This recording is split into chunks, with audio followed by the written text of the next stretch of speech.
Hello everyone, welcome to episode 12 of Two Fat Gingers Have a Conversation. This week, Alistair, what are we talking about?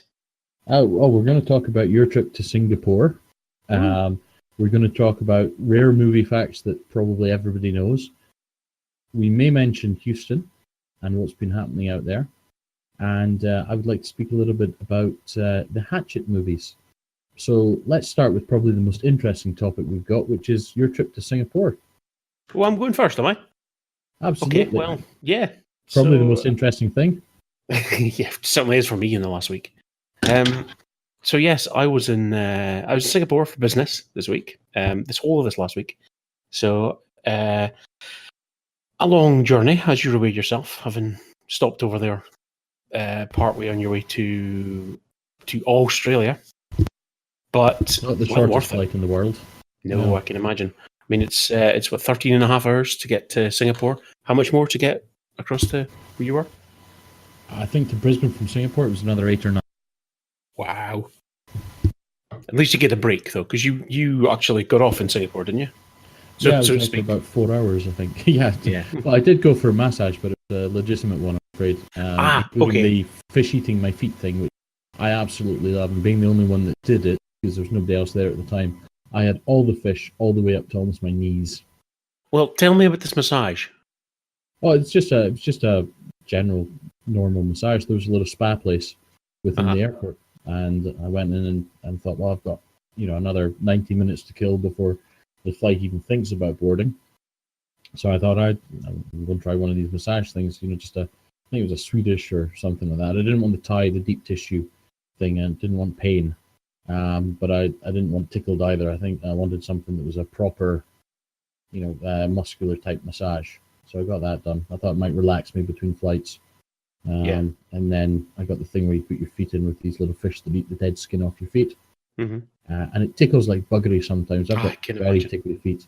And there's these, but once you get used to it, it's quite wonderful. These fish are just all over your legs, and because, as I say, it was seated for several people to sit around and put their feet in, but nobody else was there, so they just limped all of the Alistair gnomes and then ended on me. Yeah. Oh, it's quite interesting because well, we also were in the airport. Myself and my colleague were in the airport for a few hours as well, and he went off for a massage. I think he got the deep tissue, given given how he was describing it when he came back out and the pain that he seemed to have gone through. But he loved it. He said it was absolutely fantastic.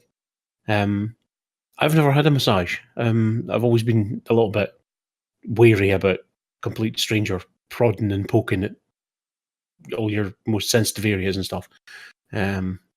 Indeed, I don't feel entirely comfortable. I've had kind of deep tissue Thai massage before, and the person that did it left me with bruises all over my spine, and I couldn't lie on my back. So I decided to never do that again. But yeah, I'm kind of the same. I'm not entirely comfortable with it, but at the same time, I recognize that when I travel, I wear a heart rate monitor type thing. I've got my Fitbit and everything. And if you look at my heart rate when I travel, it's not dangerously high, but it sits much, much higher than if I'm sitting in the car or sitting at home or even sitting at work. I'm not a comfortable traveler, if that makes sense. So I thought it might be something that can just bring me down a little bit, reduce my stress a little bit. Probably didn't work that much. It made the time pass quite quickly. But yeah, like you, I guess I'm not entirely comfortable with it, and it feels very odd to have somebody do that kind of to you, but it was worth a shot. Yeah, absolutely. I'm a little disappointed that I didn't go and do it after what I was told when my colleague came out. It sounds interesting, and also the little fish come and eating the skin off your feet. I always quite fancied that as well. I don't think I realised they were doing that. Yeah, but also I still might not have. They used to do that in shopping centres in Scotland, but I think they banned it for some reason, animal cruelty thing, or there's always questions over is it fair on the fish? Yeah. I don't know. I don't know enough about it to say yes or no. I guess it's no crueler than having fish in a fish tank, as long as they have enough space to move around. Yeah, guess so. They seem to enjoy eating you. Yeah. So, but I don't know enough about it. Somebody might get a hold of this and tell us that I was an evil person, that I hate animals and stuff like that. But I must say, I enjoyed it. You didn't know. It didn't seem to do them any harm. Yeah, cool. So you mentioned something. You mentioned somewhere that I should have gone in the airport that I didn't go. Indeed.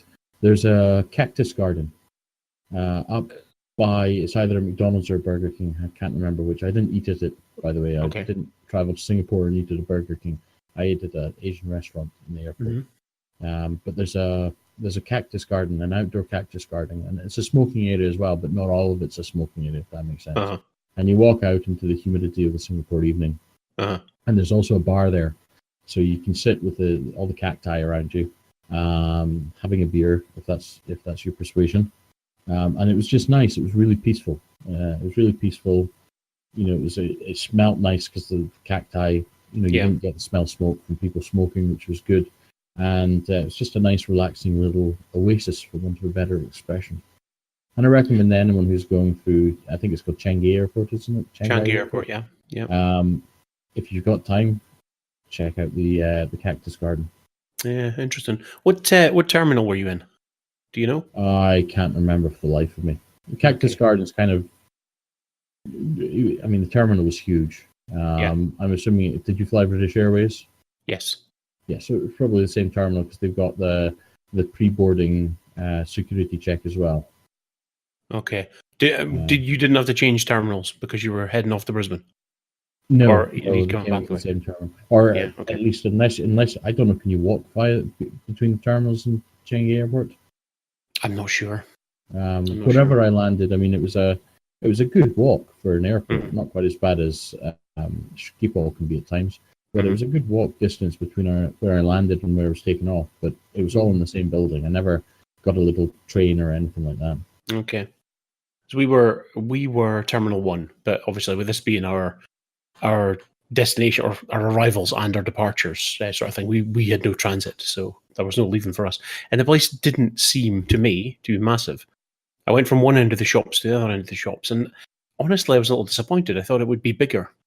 But I am disappointed that if the cactus gardens were there, I am disappointed I didn't go to them because I had time to kill and I ended up just sitting in the lounge inside, not even with a beer. So the terminal I was in, it's obviously a different one because there was quite a lot of shops. There were quite a lot of shops. There was about 7 or 8 restaurants as well. Yeah, it was the restaurants actually that were more disappointing to me. We kind of had our hearts set when we got there on eating at what ultimately is a chain restaurant. I can't for the life of me remember the name. It's bizarre. So many of the names this week have vied for attention in my head. It seems to be I only have room for a certain amount of new names. So I remember one and forget another one. So I'm quite concerned when I remember 2 names. It's like, okay, which one's gone out? But it seems to be this Japanese chain restaurant is out at the time.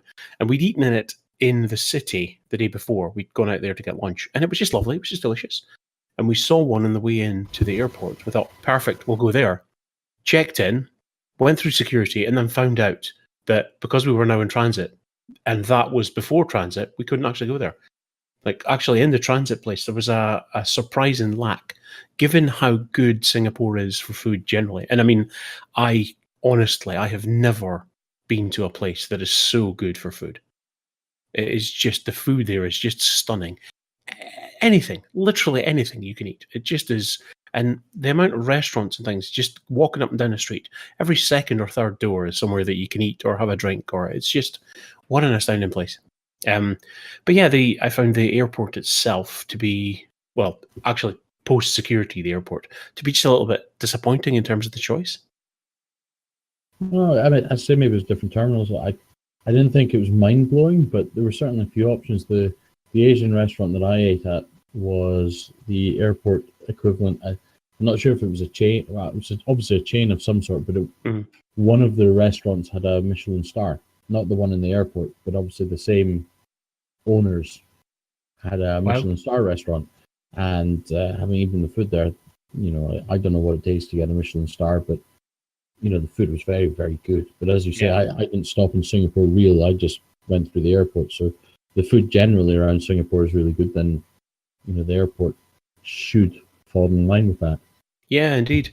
And it's not like we tried it all, but we I mean, there were a couple of restaurants there, and then there was a place, a more kind of food hall-y kind of an area. We ended up near the food hall area. In fact, we went into what was styling itself after a Boston sports bar. That's where we actually had food. You're in the same terminal as me. To the right of that, that was the Asian restaurant. That was the Asian restaurant. Yeah. Okay. So you're in the same bit as me. Same bit then. Yeah. I well, while I'm on here, this Boston sports bar was truly appalling. Was it? I thought about it, but the menu did nothing for me. Nah. I think by that stage we were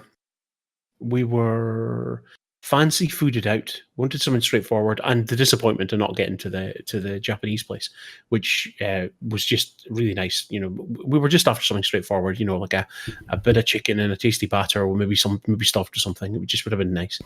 That's certainly what I was going for. Chicken with cheese in the middle and like a tempura batter on the outside. Absolutely delicious. But yeah, after the disappointment of that, we were like, maybe a burger then. So we went there, and I got a burger that wasn't even cooked. It was really, really disappointing. Well, if they're listening, boo on them. Spoiling the end of your trip. Right. That's what you remember. Yes. The shitty burger from the sports bar in Changi Airport. Fortunately, as I say, the trip was so much better than that. It's a fascinating place, Singapore. I don't know enough of the history. I've done a bit of research on it. I don't know enough about it, but I know it was a British colony for a long time, and then it became independent from Britain and joined Malaysia, and then became independent from Malaysia. Through the last 100 years or so, it's been this massive hub of industry and transport. And it's not a place I would perhaps choose to go on holiday to, with a traditional holiday. Yeah. Would you go back on a personal basis? I would, but I'd need something to fill my days. This is the thing. I wouldn't be able to wander about endlessly for days and days. I'm sure Singapore will have tourist trap type things. Oh, it absolutely does. I mean, the history in that part of the world is very interesting. So yeah, absolutely. And there's an island to the south, just to the southern tip of Singapore, called Sentosa Island, which it has its own history. It's quite significant in World War II, Sentosa Island, but it's also, the island itself is entirely touristy. It's got a Universal Studios on it. It's got all sorts of resorts and things like that on it. Basically, that is what Singapore does for the traditional touristy holiday. Yeah, well, I'm guessing that's not a bad thing, because it means that if you go to places like that, you can do the mix and match thing. One day you can do the history, the temples or whatever type of thing, and then the next day you can do the roller coasters. Yes, that's the thing, but that's the thing. I mean, that's where you go for the theme park resort holiday type thing. But if you're not interested in the theme park resort holiday, then you cover the stuff that's interesting there in like a day. Okay. But for me, where Singapore was truly phenomenal was over there for a business trip. Your day is taken up by business, but you've got lunch, so you've got endless choice for lunch, and it's all close. Really nice food and no distance to go for it, which is just as well in the heat. But then you've got the evening, so the city itself seems to come alive. It seems to be an evening kind of city. A lot happens when it gets dark. Again, probably because of the heat. And you just go out and you can just wander about. You've got all these restaurants and everything that's open. The Singaporeans appear to eat late, so if you go to one of these hawker centers, you'll see literally thousands of locals sitting, sometimes outside, sometimes not outside, but eating food at kind of they're like massive food courts. So you've got all kind of the small stall type things running about the outsides of them, and then inside just lots and lots of tables with people sitting down there just chowing in. And it's just wonderful. You just wander about, you see all the things, all the beautiful lit up things.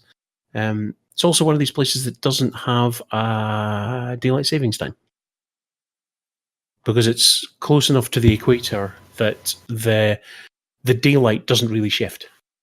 7 till 7 is daylight. every day, which I guess would get weird after a while. But it's 1 degree off the equator. In fact, I didn't realize that till I got in there.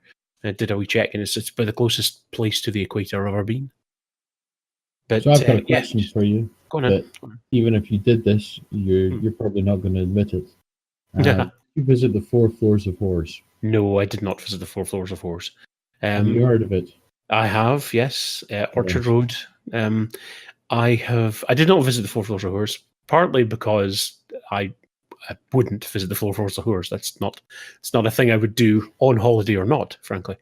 But also, from what I understand, it's not even the best. Oh, well. We were told the best. Apparently, the place to go in Singapore, if you want the highest quality of whoring, is a place called Geylan. Okay.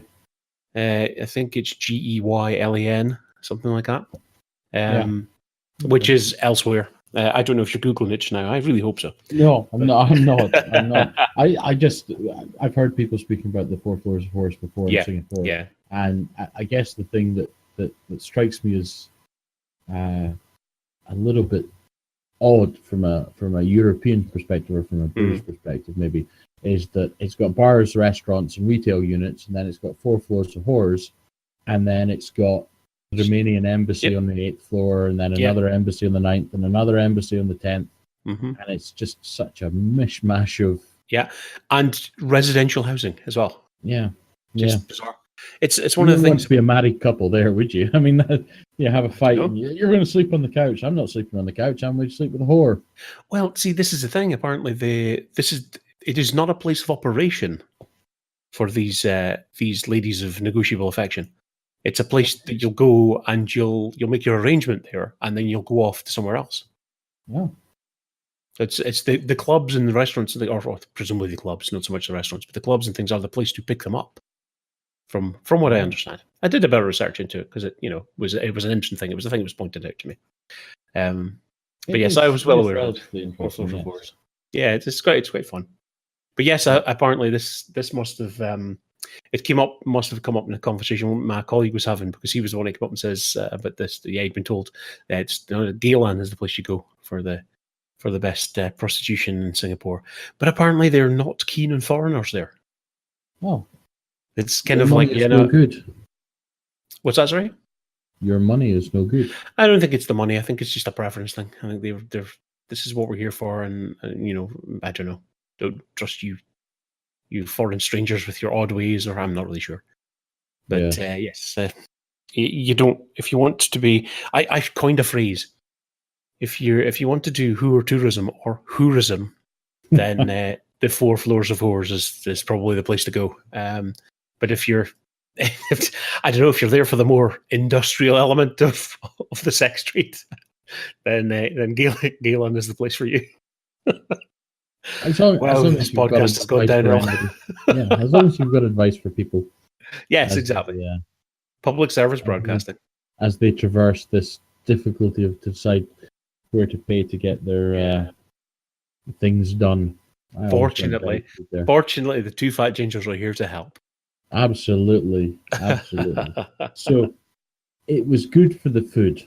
Good for the food. Question, why are there not more fat Singaporean people? Yes, it's a very good question. One of the guys we were working with was telling us that there is a bit of an epidemic of heart disease in Southeast Asia just now. He said it was because they eat so many prawns. Now, I was trying to work out, it's like, is he having a laugh? I thought a prawn was a very healthy thing. Maybe it's a fatty fish. Maybe it's not the prawn. Maybe it's the types of sauce, because a lot of Asian sauces have a lot of sugar in them. Yeah. He seemed quite clear on the fact it was the prawn. But I've never thought of a prawn as a fatty thing, but I don't eat enough prawns to know, so. No. You've just put me off the prawn cocktail now, though. I'm so sorry. I'll have to take that out of my diet. Yeah. But I can certainly recommend, we had, while we were there, we were taken out to have some of the kind of the local famous food, and I struggled with one of them. The first one we were told about, I'd never heard of it before. I didn't realize it was a thing Singapore was famous for. But yes, it's a thing. Singaporeans very, very proud of their chicken rice. Right? What did you say? Chicken rice? You mean chicken and rice? No, chicken rice. So what is chicken rice? Well, it's chicken and rice. So, okay, I'm missing something here. Clearly, I'm missing something. What is chicken rice? And it is basically there must be more to it than this. But it is chicken and rice. It's cooked nicely, served nicely. It tastes amazing. We went to the guy that was in charge of the business we were over there for. Actually took us out for lunch the first day, and he took us to in his opinion, one of the best chicken rice stalls in one of these hawker centres. And it was delicious, absolutely delicious, way better than something you get over here. But ultimately, that's what it is. I think the rice is cooked in chicken stock, and the chicken is roasted and basted in all the tasty juices with whatever it is they use to give it the flavour. But ultimately, it's chicken and rice. They've had Gordon Ramsay has gone out there and cooked chicken rice. Like it is listed. Chicken rice, Hainanese chicken rice. Hainanese chicken rice is listed as number 45 world's 50 most delicious foods. There you go. Compiled by CNN in 2011. There you go.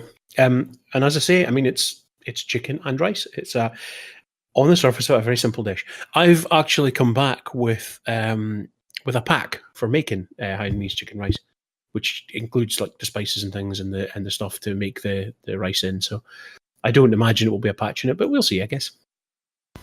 Indeed, it's interesting. It's interesting that something that on paper would appear like such a simple and staple food. I mean, chicken and rice is, something we have over here as well. We never think of it as something particularly nice, or, as a delicacy. But apparently, the way that they do it, and there's a little bit on Wikipedia about it, about how they do it. It's the method of cooking the chicken that makes it so tasty. Yeah, that makes sense. But as I say, very very tasty thing.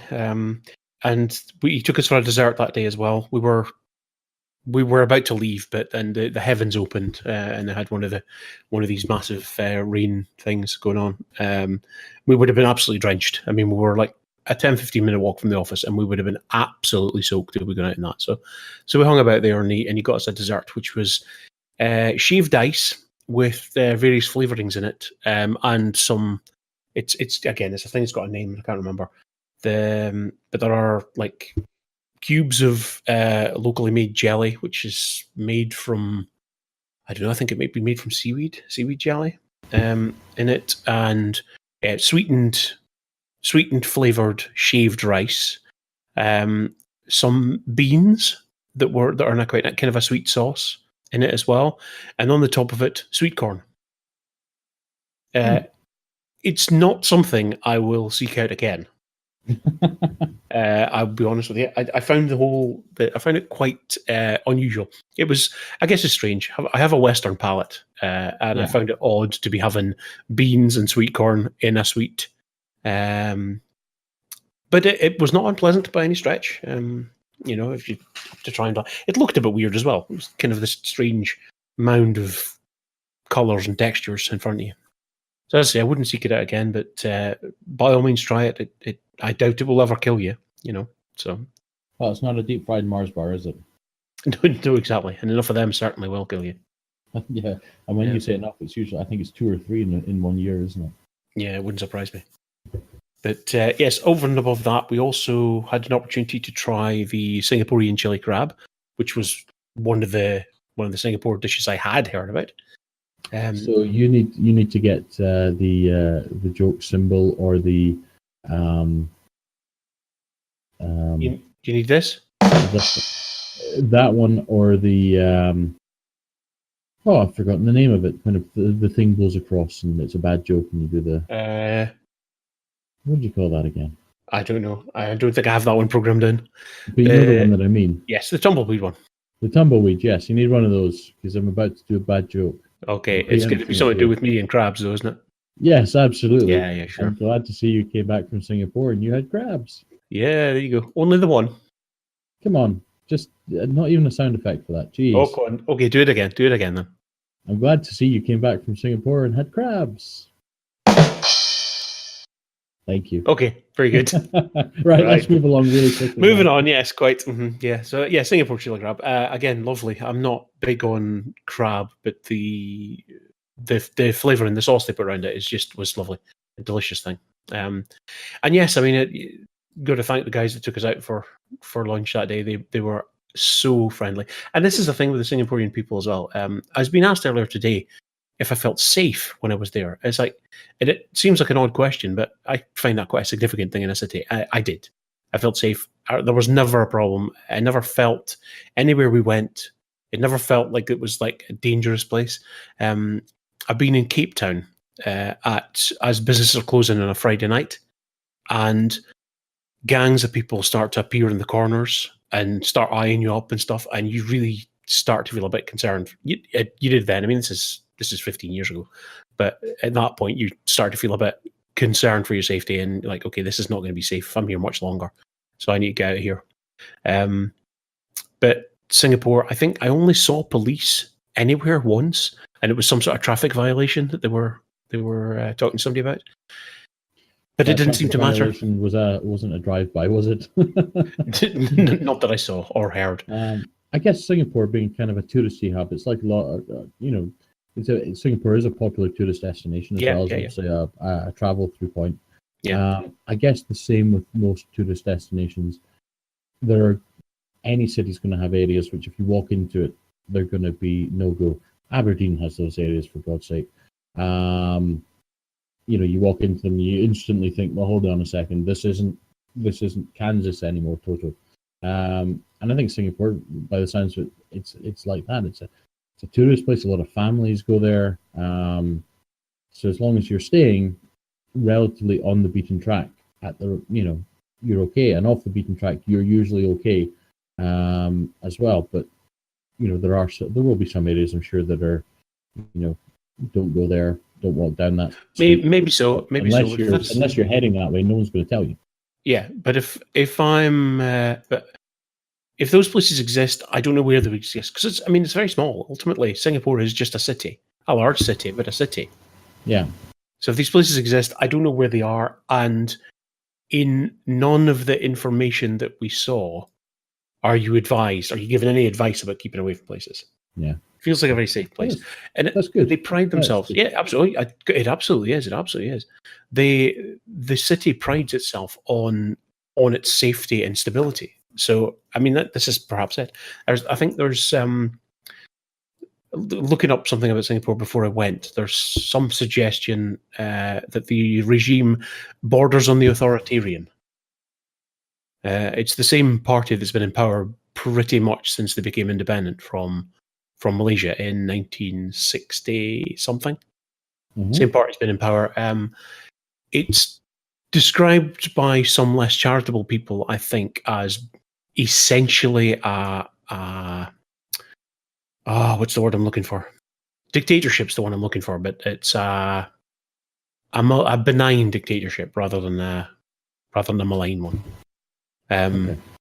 And there are certain things that do strike me as a little weird. Like, for example, chewing gum is illegal. Mm-hmm. Chewing gum is illegal. It makes pavements. I absolutely have, and that is the reason that it's illegal. So determined are they to not make chewing gum be a problem on the streets that they have banned it completely.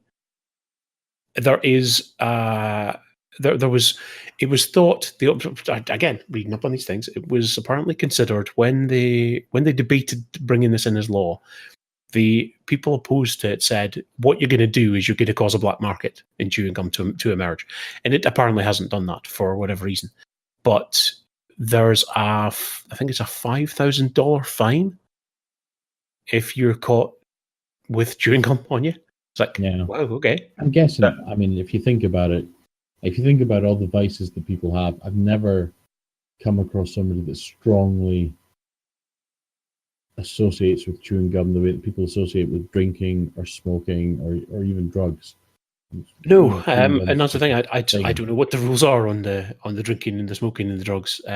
But certainly the chewing gum just seemed like it's not the law itself that struck me as odd. It's the incredibly harsh punishment for it. that made me wonder what some of the comments I'd read about the authoritarian regime. However, if that is what the price of such a nice city is, then you're willing for them to pay it so that you can travel there in safety. That's more or less exactly what I was trying not to say. Yeah.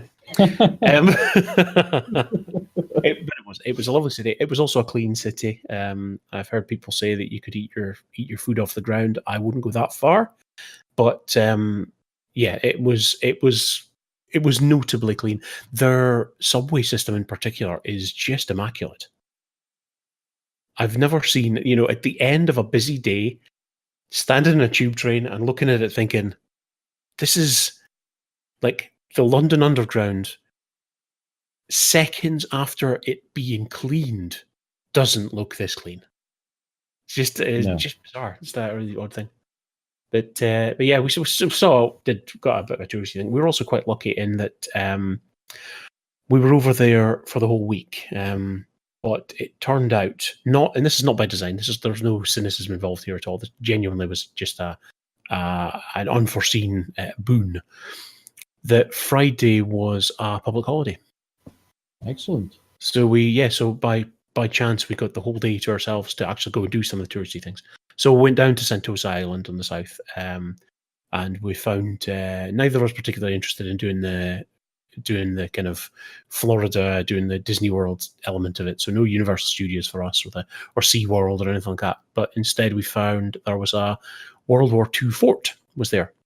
Yeah, so we did a bit of culture and history instead, and it was really nice. Beautiful sunny day as well. The sun kind of properly came out and burned off a lot of the liquid, but that just meant it was blisteringly hot, of course. So you're keeping the whole theme park Florida type thing for us for when Star Wars World opens in Disneyland, and we go across together hand in hand, skipping merrily through Tatooine. Why would we wait for that? We could just go to the one that they're doing outside London. Is it going to have a Star Wars land in it? I don't know. Because Star Wars land at the moment, I think, is only the Florida one. We can always hope. What with it, being so close to the thingy studios and all. Yeah. You'd have to hope. We should get the dibs in for Star Wars land.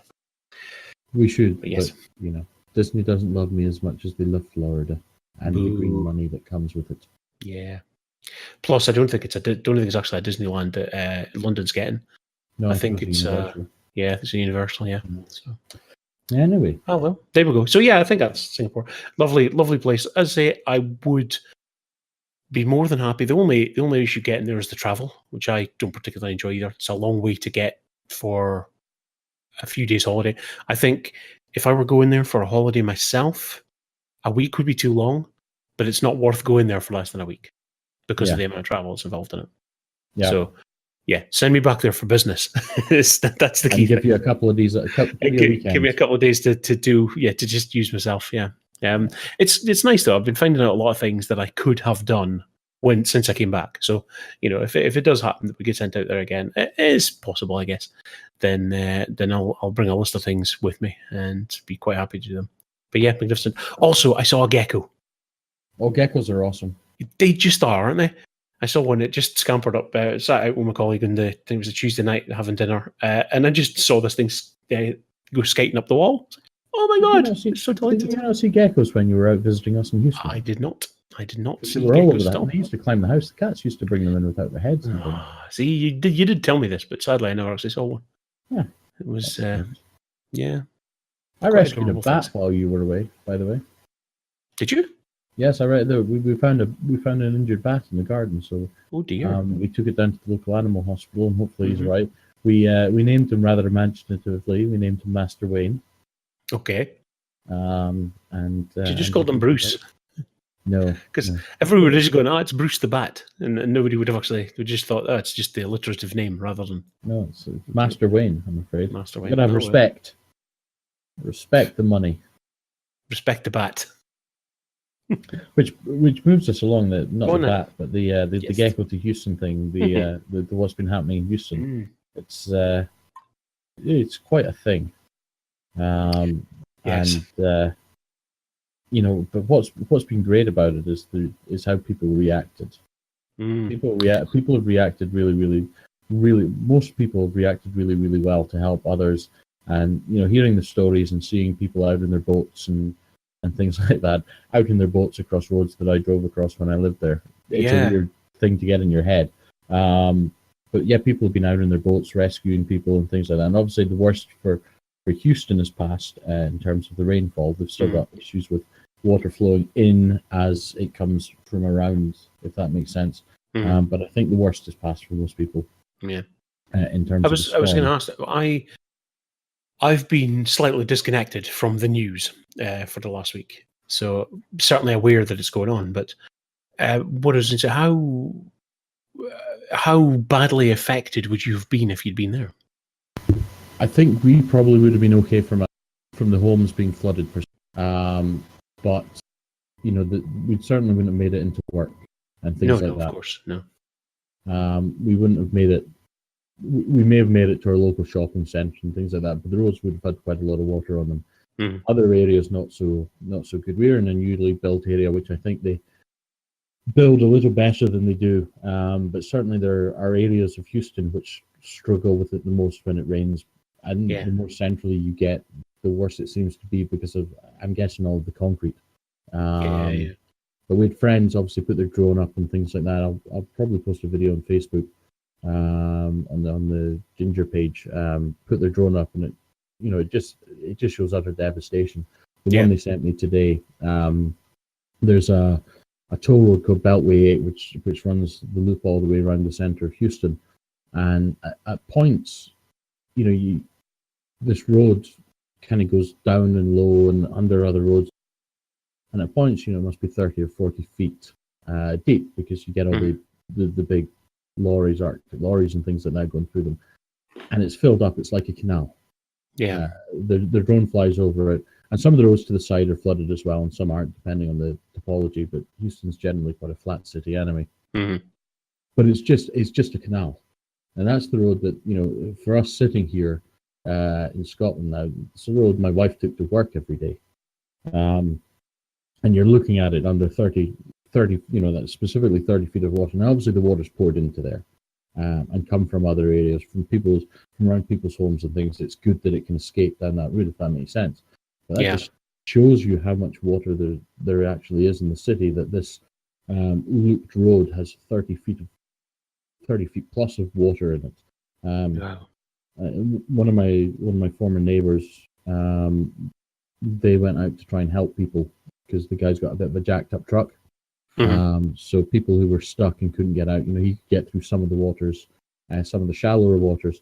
He posted a video on the Facebook where he, you hear all the stories of people doing well and people really helping. You got there's a big a big furniture store out there. There's 3 of them called Gallery Furniture, and it's just a Houston thing. And the guy does lots of deals, like around Super Bowl time. When it comes to around the Super Bowl final, they do a thing which come in, spend more than $7,500 and pick the Super Bowl winner. And if your team wins, your stuff's free. But you got to spend over so much, if that makes sense. There's a lot of stuff like that, and it's great for his business, obviously, but it's also great for people. It gives you a reason to go and shop there and all that kind of stuff. He opened up his furniture stores for people who didn't have anywhere to sleep. They came in and slept on from what I can see, they slept on the beds that they had for sale and stuff like that. And they were feeding folk. And there was others that did that. It wasn't just him. The Texans defensive player of the year, whatever he is, J.J. Watt, started, I think, a week ago. Wanted to raise $200,000. Went on Facebook Live, set up a just giving type page, and said, "I want to raise $200,000 for the people." A couple hours later, I think he was back on. Well, smashed that $500,000 by Friday. It was $15 million he'd raised. It's nuts. It's absolutely nuts, including a big check from Arnold Schwarzenegger. So one of my neighbours went and rescued I think she was a 90-year-old woman with an oxygen tank and her daughter from their house. And booked a room at I think it's called America Best Value Inn and Suites. Booked a room for them. And drove them down there, and the police wouldn't let them in because they'd taken their dog with them. Oh man, what? We don't take animals, apparently. And we're going to give the room to someone else. And you're like, the whole city's fucking flooding. Mm-hmm. It's a dog. It's 1 or 2 nights. The room's paid for. Just bloody do it. These folk think that these things happen in the US. Everyone's got plenty of money. It's not a third world country and stuff like that. But the folk that get hit hardest by these events tend to be the poorest in society. Of course, yeah. Every society has poor people. So if anyone can give a little something, Red Cross have got pages up. You find it all over Facebook. Search JJ Watt. You'll find his page. Whatever it is,